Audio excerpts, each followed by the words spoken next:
fall harvest time, it's easy to be grateful for the bounty of this year's basil crop, the cucumbers we celebrated yesterday, or the strange zucchini. We look to the harvest table and we see abundance, and we look to God and we give thanks for that abundance. The economy of recent years has done strange things to our feelings about bounty and abundance, and has shifted certain priorities and indeed our capacities in certain ways. Today, let us be thankful for the bounty and abundance that we have. It is around us, and let us be thankful for the way we have shared to create a church home that is suitable for this church family. Once again, First Congregational Church has blazed trails. I am here this morning to announce the close of the first capital campaign in this church in many, many years. We and our forefathers and mothers have been trailblazers. We helped people escape slavery in the 19th century. We were the first in the U.S. to ordain women, also in the 19th century. In this congregation, we have been markers of civil rights, global human rights, peace, housing and fair housing, and gay marriage. We have now blazed a trail again by doing what matters.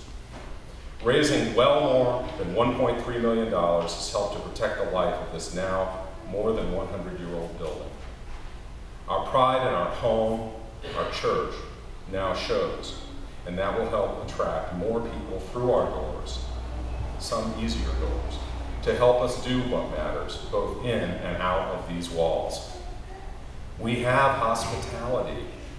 We can bring our friends in through a street-level door, and whether by stable, well-grounded stairs or by working elevator, we can arrive in this fresh, beautiful place of worship.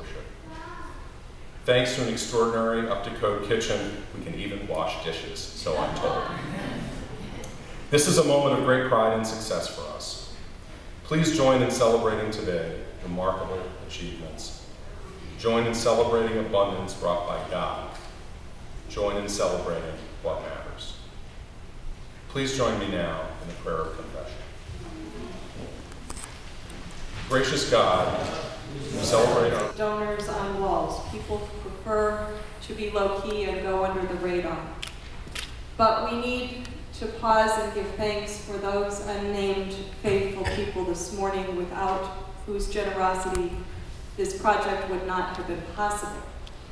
And for the anonymous donors who offered us a $100,000 matching grant last summer in July of 2009 to help to get us to our goal. We give thanks for all of them.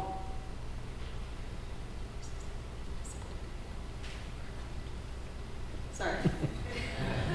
Will the members of the facility committee please rise in your places? Steve Austin, we'll say more about you in a moment. Robin Walker is not able to be with us. David Burnham, Kathleen Yiter, Jeff Reamer is not here this morning. Susie Van Cleef, please stand up. Thank you, ladies. Very few churches have the privilege of having trained engineers, architects, interior designers, and construction management personnel as members of the congregation. We hit the jackpot, friends. We have it all, and without these people and their hours of expertise offered to us from the kindness of their hearts, we would not be where we are today. Please thank them.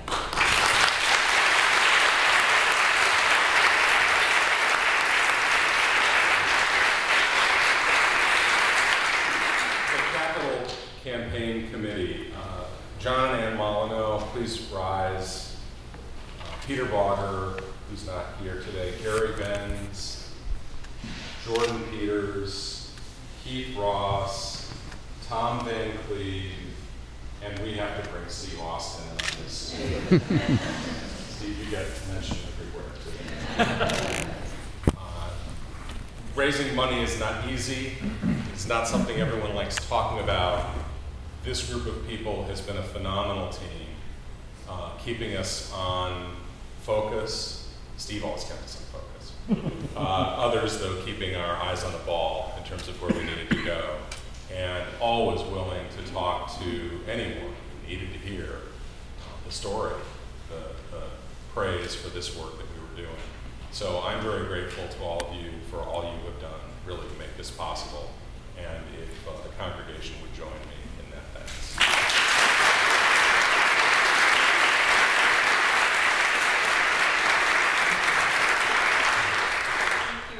The architects we selected from this project were from Ekanoff Saunders Architects, Chicago. Walter Ekanoff is traveling abroad. I don't know, I think we have someone here from Ekanoff Saunders. Ted Herb is here. Ted, could you come forward, please? Steve Winifex put countless hours into this project, offered us incredible expertise. Ted brought incredible wisdom in engineering that tower. It was not easy, we know that, and we are very, very thankful for your expertise.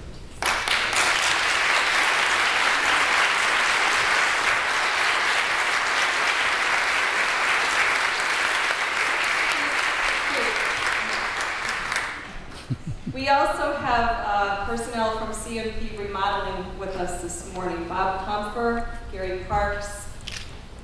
Please come forward. CMP Remodeling are the contractors that we selected for this job.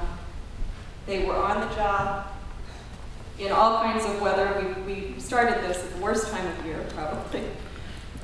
They were conscientious, they were accountable, they were on time, they were on budget.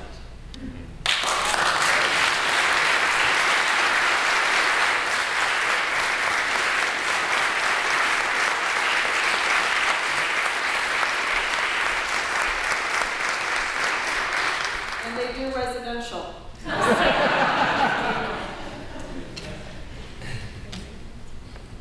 We must acknowledge today our campaign council who worked with us early in the campaign, who did work with so many of our families in helping us understand and spread the joy of the possibilities, I think. So Nikki Whitcomb and Julia Whitty of Nikki Whitcomb Associates deserve our praise today.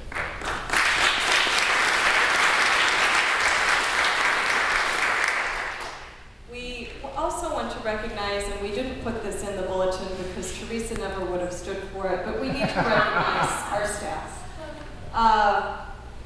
Kurt Mockenhaupt, Kat Citrone, Adam Erickson, Teresa Northcutt lived through a lot of dust, were good sports, relocated programs when needed, cleaned things, schlepped things to dumpsters, did it all without any complaint, and we are thankful for all of you.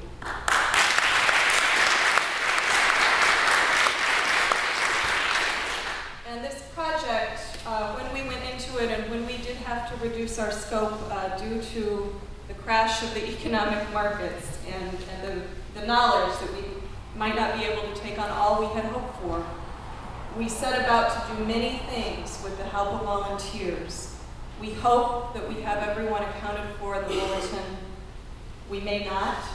If your name is listed, please rise or wave your hand. Raise or wave your hand. And we know that your work is not over. No one has risen or raised their hand yet. So anyone who has volunteered on this project. Yeah. There he is.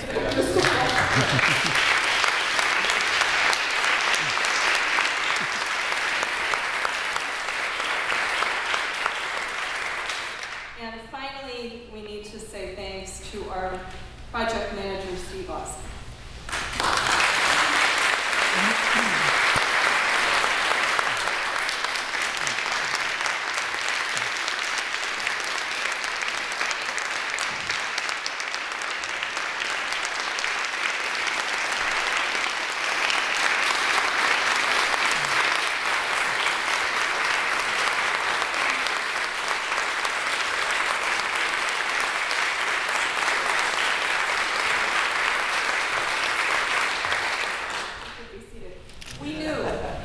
There was no way to thank Steve appropriately. But as we were trying to close out this campaign over the summer, you will remember we had a family in the church step forward, the Keith and Suzanne Ross family, trying to offer a little incentive to get those pledges raised. And the byproduct of that was that the Ross family would match us 50% and enable us to make a donation to the Edisto Island Outreach Center to be able to thank Steve for his work. If we had asked, we know that's what you would have said you would have wanted. And we raised $12,500.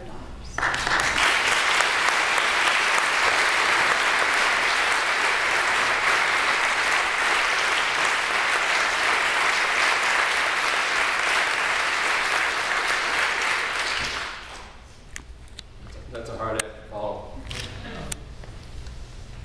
I took this on with some trepidation, and I will say that I took it on not individually, but with my life partner, Claudia, and we all owe her great thanks because the time and effort and the nights and the waking up in the nights that brought this project to fruition, she put up with and was a very, very helpful supporter.